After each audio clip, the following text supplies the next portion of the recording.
Beloved, let us love one another, for love is of God, and everyone who loves is born of God and knows God.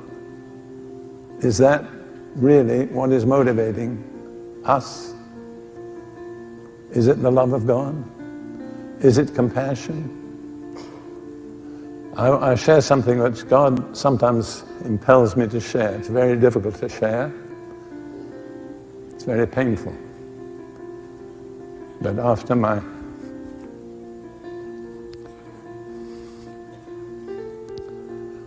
God called my wife Ruth home to himself, I went through a time of deep grief. But I learned how much people loved me. It was a revelation. I got letters from many different parts of the world, people from different races, different denominational backgrounds, comforting me, assuring me of their love and their prayers. I never knew there was so much love in the world till that happened. I didn't know that so many people loved me, and I'm sure I'm not an easy person to love. But after all, persevere, and you can achieve it.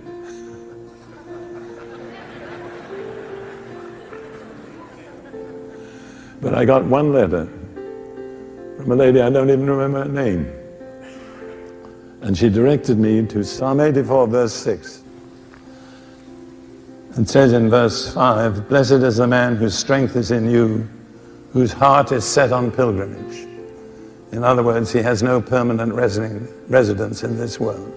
He's on a pilgrimage from one world to another.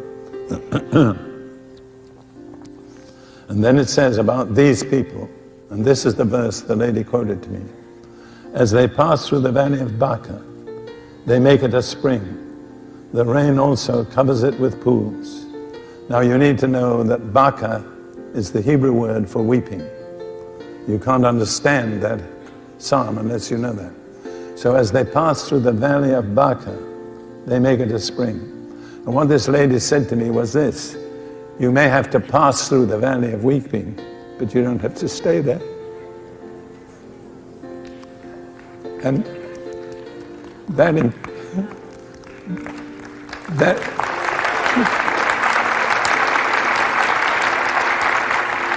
that impacted me so deeply that I couldn't read any further for 1 hour. I just sat and gazed at that verse. And God did something. It says, as they pass through the valley of Baca, they make it a spring or a fountain. And at that moment, God opened a fountain inside me. Something I've been a Christian nearly 60 years, speaking in tongues and doing all those things. But there's something completely new happened in me. A spring, a fountain was opened inside me. And it was a fountain of compassion. And it was unlike anything I've ever experienced before. I've known the love of God. I've loved many people. I've certainly loved each of my wives and my family. But this was something not from Derek Prince. It has another source. It was a spring, it was a fountain, and it was compassion. And I had never experienced anything exactly like it before. And I just began to understand what it means when it says Jesus was moved with compassion. And I realized God was sharing his compassion with me. And at that time, I prayed 2 prayers. I prayed, Lord, let this fountain never become defiled. Let it never become contaminated. And let it never become stopped up. Now, it's not under my control. I don't decide when it will spring up.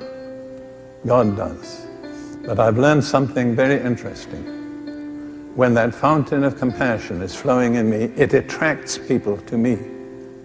They don't know why they're coming, but they're feeling something that they've been longing for.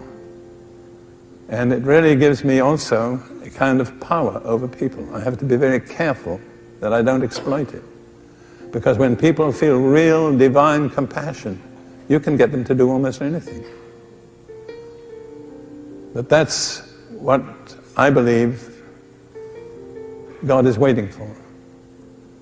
It's that we love one another with His divine love. That